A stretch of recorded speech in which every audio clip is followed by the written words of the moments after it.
বঙ্গবন্ধু সব শুনে পিঠে একখানা কিল মেরে বললেন, আচ্ছা এখন তুই নোটিশ তুল্লা ফালা, তোর তো গাড়ি নাই, দেখি কি করা যায়। পরে অবশ্যই একটা পুরনো গাড়ির ব্যবস্থা হয়েছিল, যদিও সেটি কিনতে এবং মেরামত করতে নতুন গাড়ি কেনার সমানই খরচ হয়েছিল। এভাবে বঙ্গবন্ধু সকল সংসদ সদস্যদের অভাব অভিযোগ ও দাবি দেওয়া খেয়াল রাখতেন। জনাব স্পিকার, পার্লামেন্টে বঙ্গবন্ধুর বিরুদ্ধে কেউ কথা বললে স্পিকার অনেক সময় বিব্রত হতেন, কিন্তু বঙ্গবন্ধু হতেন না। 1973 সালে পার্লামেন্টে আতাউর রহমান খান, এম এন লারমা সহ বিরোধী দলের কয়েকজন এমপি ছিলেন। তখনও দেখছি তারা কথা বলতে চাইলে সুযোগ পেতেন এবং বঙ্গবন্ধুই স্পিকারকে বলে সে সুযোগ করে দিতেন। এটা ছিল বিরোধী দলকে আস্থায় নেওয়ার জন্য বঙ্গবন্ধুর একটি গণতান্ত্রিক কৌশল। রাজনৈতিক মতাদর্শের যত অমিলই থাকুক না কেন, বঙ্গবন্ধু বিরোধী দলের নেতাদের যথাযথ সম্মান দিয়ে কথা বলতেন। আসলে রাজনীতিতে শিষ্টাচার ও পরমত সহিষ্ণুতার কোনো বিকল্প নেই। জনাব স্পিকার, সংসদীয় সরকার ব্যবস্থায় জাতীয় সংসদ সকল ক্ষমতার কেন্দ্রবিন্দু। সংসদের সরকার সংখ্যাগরিষ্ঠ সংসদ সদস্যদের সমর্থন ও মতামতের উপর নির্ভরশীল। এর পরিপ্রেক্ষিতে সরকারের কার্যক্রম তদারকির মাধ্যমে রাষ্ট্রীয় ক্ষমতা ও কর্তৃত্বের নিয়ন্ত্রণ ও ভারসাম্য প্রতিষ্ঠা করা সংসদের গুরুত্বপূর্ণ দায়িত্ব। দক্ষ ও নিবিড় তদারকির মাধ্যমে সরকারের গঠনমূলক সমালোচনা সংসদকে অধিক কার্যকর করে, যা চূড়ান্তভাবে সামগ্রিক জনকল্যাণকেও নিশ্চিত করে। এক্ষেত্রে একজন সংসদ সদস্য ব্যক্তিগত কিংবা সমষ্টিগতভাবে জাতীয় সংসদের কার্যপ্রণালী বিধিতে সন্নিবেশিত বিভিন্ন পদ্ধতি ব্যবহার করে সংসদের নিকট সরকারের জবাবদিহিতা নিশ্চিত করতে পারেন। প্রতিনিধিত্বমূলক গণতান্ত্রিক এই যুগে বিশ্বের সর্বত্র আইনসভা তার মূল কার্যক্রম বিভিন্ন কমিটির মাধ্যমে সম্পাদন করে থাকে। আমারও এর ব্যতিক্রম নই। সংসদীয় গণতান্ত্রিক শাসন ব্যবস্থার প্রাণ হচ্ছে এই সংসদীয় কমিটি ব্যবস্থা। মিনি পার্লামেন্ট হিসেবে পরিচিত সংসদীয় কমিটি ব্যবস্থার কার্যকারিতার উপর সংসদীয় গণতন্ত্রের ভিত্তি রচিত। আধুনিকীকরণ তথা শিল্পায়নের কারণে রাষ্ট্রের কার্যক্রম ব্যাপক বৃদ্ধি পাওয়ায় আইন প্রণয়নের উদ্দেশ্যে আনিত খসড়ার উপর সংসদীয় কমিটি ব্যবস্থার সংসদ সদস্যদের অপেক্ষাকৃত ক্ষুদ্র গ্রুপে তথা বিশেষজ্ঞ সুলভ বিবেচনা ও পর্যালোচনা করার প্রয়োজন হয়। এর পরিপ্রেক্ষিতে বিশ্বে গণতান্ত্রিক রাষ্ট্রসমূহে সংসদীয় কমিটি বিভিন্ন বিল ও প্রস্তাব পুঙ্খানুপুঙ্খরূপে বিচার বিশ্লেষণ করে আইনসভায় নিকট রিপোর্ট উপস্থাপন করে। এর ফলে সংসদের সময় সাশ্রয়ের পাশাপাশি কার্য সম্পাদন সহজতর হয়। এভাবে আইন প্রণয়ন সহ সংসদের সকল দায়িত্ব পালনের ক্ষেত্রে সংসদীয় কমিটি গুরুত্বপূর্ণ ভূমিকা পালন করছে। এই কমিটি সমূহের কার্যক্রমে নিয়মিত অংশগ্রহণ করে একজন নবীন সংসদ সদস্য সংসদীয় রীতি ও কার্যপ্রণালী বিধির উপর জ্ঞান অর্জন করে নিজেকে দক্ষ পার্লামেন্টারিয়ান হিসেবে গড়ে তুলতে পারেন। জাতীয় সংসদের কার্যক্রমকে প্রাণবন্ত কার্যকর করতে হলে সংসদ সদস্যদের অগ্রণী ভূমিকা রাখতে হবে। যুক্তিতর্কের সঙ্গে বিতর্কে অংশ নিতে হবে।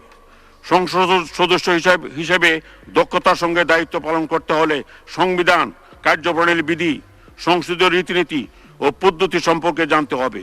এছাড়া সংসদের অতীত কার্যবাহ থেকেও অনেক গুরুত্বপূর্ণ তথ্য জানা যায়। দক্ষ পার্লামেন্টারিয়ান হতে হলে আপনাদের পড়াশোনার পাশাপাশি সংসদ লাইব্রেরির সঙ্গে যোগাযোগ রাখতে হবে। তথ্য প্রযুক্তির কল্যাণে এখন আর সরাসরি লাইব্রেরিতে না গিয়ে অনলাইনে সবকিছু সংগ্রহ করা যায়। জনাব স্পিকার, বঙ্গবন্ধুর নেতৃত্বে এক সাগর রক্তের বিনিময়ে অর্জিত স্বাধীনতার ফসলই হচ্ছে আমাদের প্রিয় জন্মভূমি স্বাধীন সার্বভৌম বাংলাদেশ ও আমাদের এই জাতীয় সংসদ। তাই গণতন্ত্রকে শক্তিশালী করে এই সংসদকে জনগণের আশা আকাঙ্ক্ষা পূরণের কেন্দ্রবিন্দুতে পরিণত করা দলমত নির্বিশেষে আমাদের সকলের দায়িত্ব ও কর্তব্য। জনাব স্পিকার, গণতন্ত্র আমদানি বা রপ্তানিযোগ্য কোনো পণ্য বা সেবা নয়। মনে চাইলেও কোনো দেশ থেকে পরিমাণ মতো গণতন্ত্র আমদানি বা রপ্তানি করলাম, বিষয়টি এমন নয়। চর্চার মধ্য দিয়ে গণতন্ত্র বিকশিত ও শক্তিশালী হয়। জাতির পিতা বঙ্গবন্ধু শেখ মুজিবুর রহমান বাঙালির অধিকার আদায়ের প্রতি আন্দোলন ও সংগ্রামে এর উজ্জ্বল দৃষ্টান্ত রেখে গেছেন। 1972 সাল থেকে 1975 সাল পর্যন্ত সংসদের কার্যবাহে সংসদ নেতা বঙ্গবন্ধুর বক্তব্যগুলো পড়লে বোঝা যায় সংসদকে কিভাবে প্রাণবন্ত ও কার্যকর করতে হয়। পরমত সহিষ্ণুতা, বিরোধী দলকে আস্থায় নেওয়া এবং অন্যকে কিভাবে সম্মান দেওয়া যায়, এসব বিষয়ে বঙ্গবন্ধু বর্তমান ও ভবিষ্যৎ প্রজন্মের জন্য অনুকরণীয় নজির রেখে গেছেন। আমাদের সৌভাগ্য, আমরা বঙ্গবন্ধুর মতো একজন বিশ্বমানের কিংবদন্তি নেতা পেয়েছিলাম। আমাদের দুর্ভাগ্য, আমরা তাকে ধরে রাখতে পারিনি। বঙ্গবন্ধু আমাদের মধ্যে নেই, কিন্তু তার নীতি আদর্শ আমাদের চিরন্তন প্রেরণার উৎস। তার দেখানো পথে আমাদের এগিয়ে যেতে হবে কাঙ্ক্ষিত লক্ষ্যে, অর্থাৎ বঙ্গবন্ধুর স্বপ্নের সোনার বাংলায়। জনাব স্পিকার, মাননীয় প্রধানমন্ত্রী শেখ হাসিনার দৃঢ় যোগ্য নেতৃত্বে বিগত 1.5 দশকে দেশের প্রতিটি সেক্টরে ব্যাপক অগ্রগতি হয়েছে।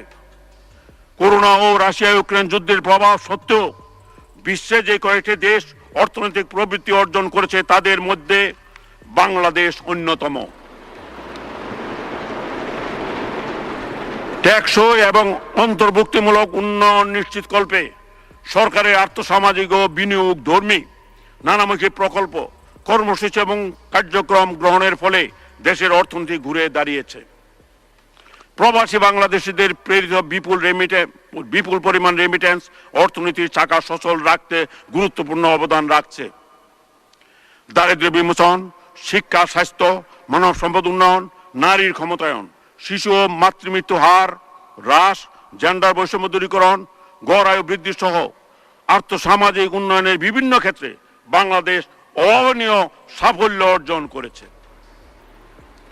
দারিদ্র্যের হার কমার পাশাপাশি মাথাপিছু আয় বৃদ্ধি পেয়েছে। দেশের শতভাগ জনগণ বিদ্যুৎ সুবিধা ভোগ করছে। সামাজিক নিরাপত্তা বেষ্টনী দেশে ব্যাপকভাবে সম্প্রসারিত হয়েছে এবং বৈশ্বিক অর্থনীতির অস্থিতিশীলতা সত্ত্বেও দেশের খাদ্য নিরাপত্তা সুরক্ষিত রয়েছে। জাতীয় অর্থনীতির মূল ধারার ভূমিহীন, গৃহহীন ও ছিন্নমূল মানুষকে সম্পৃক্ত করার লক্ষ্যে সামাজিক নিরাপত্তা কর্মসূচির আওতায় আশ্রয়ন, ভূমিহীনদের মধ্যে খাওয়ার জমি বিতরণ ও কর্মসংস্থান প্রভৃতির কার্যক্রম ব্যাপকভাবে বাস্তবায়ন করা হচ্ছে। দেশের ভূমিহীন ও গৃহহীন বিশাল একটি জনগোষ্ঠীকে পুনর্বাসন করা হচ্ছে। কদিন আগেও প্রায় 40,000 ভূমিহীন ও গৃহহীন পরিবারকে বাড়ি তৈরি করে দেওয়া হয়েছে। ইতিমধ্যে 211টি উপজেলাকে গৃহহীন ও ভূমিহীন মুক্ত ঘোষণা করা হয়েছে। বাংলাদেশের প্রথম স্যাটেলাইট বঙ্গবন্ধু স্যাটেলাইট 1 মহাকাশে উৎক্ষেপণ করা হয়েছে এবং বঙ্গবন্ধু স্যাটেলাইট 2 উৎক্ষেপণের বিষয়টি চূড়ান্ত পর্যায়ে রয়েছে। দেশের সক্ষমতার প্রমাণ হিসেবে নিজস্ব অর্থায়নে পদ্মা সেতু নির্মিত হয়েছে এবং ঢাকায় মেট্রো রেল চালু করা হয়েছে। পায়রা গভীর সমুদ্র বন্দর, বঙ্গবন্ধু শেখ মুজিবুর রহমান টানেল, হযরত শাহজালাল আন্তর্জাতিক বিমানবন্দরের 3য় টার্মিনাল ও রূপপুর পারমাণবিক বিদ্যুৎ কেন্দ্রের কাজও নিরবচ্ছিন্নভাবে এগিয়ে যাচ্ছে। জনাব স্পিকার, গণতন্ত্র চর্চার প্রাণকেন্দ্র জাতীয় সংসদ সুশাসন নিশ্চিত করার লক্ষ্যে রাষ্ট্রীয় ব্যবস্থাপনায় সরকারের সকল বিভাগের জবাবদিহিতার ক্ষেত্রে আদর্শ স্থাপনের গুরুদায়িত্ব বর্তায় এই মহান সংসদের মাননীয় সংসদ সদস্যদের উপর। কেবল গণতান্ত্রিকভাবে নির্বাচিতরা এই সংসদে জনগণের প্রতিনিধিত্ব এবং জনগণের নিকট জবাবদিহিতা নিশ্চিত করতে পারে। এ বিষয়ে সরকারি ও বিরোধী উভয় পক্ষের মাননীয় সংসদ সদস্যগণই জাতির নিকট দায়বদ্ধ। এই উপলব্ধি থেকে হিংসা, বিদ্বেষ, ব্যক্তিগত দলীয় স্বার্থের ঊর্ধ্বে উঠে গণতন্ত্রকে সুপ্রতিষ্ঠিত করার প্রয়াসে আমি এই মহান সংসদে মাননীয় সংসদ সদস্যদের গঠনমূলক, কার্যকর ও সক্রিয় অংশগ্রহণের আহ্বান জানাচ্ছি। জনাব স্পিকার, দ্বাদশ জাতীয় সংসদ নির্বাচন আসন্ন। ক্ষমতায় যাওয়া বা পরিবর্তন আনার একমাত্র উপায় নির্বাচন। আন্দোলনের নামে সন্ত্রাস ও হিংসার রাজনীতি কোনো দেশ, সমাজ ও অর্থনীতির জন্য কল্যাণকর হতে পারে না, বরং তা রাজনৈতিক পরিবেশকে তমসাচ্ছন্ন করে তোলে। সংঘাত বলে আলাপ আলোচনার মাধ্যমে ঐক্যমতে এসে গণতন্ত্রকে বিকশিত হতে আমাদের সকলের সহায়তা করা উচিত। রাজনীতি থেকে হিংসা হানাহানি অবসানের মাধ্যমে একটি সহিষ্ণু গণতান্ত্রিক ব্যবস্থা প্রতিষ্ঠায় অবদান রাখতে হবে। প্রতিষ্ঠিত গণতান্ত্রিক রীতিনীতি ও মহান সংবিধানের আলোকে বাংলাদেশের জনগণ নিরপেক্ষভাবে তাদের ভোটাধিকার প্রয়োগ করে বাংলাদেশে গণতন্ত্র চর্চার ইতিহাসকে আরো সমৃদ্ধ ও বেগবান করবে, এটাই সকলের প্রত্যাশা। জাতির বীর সাহসী সূর্য সন্তানেরা রক্ত প্রাণের বিনিময়ে আমাদের একটি স্বাধীন সার্বভৌম দেশ উপহার দিয়ে গেছেন। আমাদের দায়িত্ব এই দেশ ও জাতির অগ্রযাত্রাকে বেগবান করা।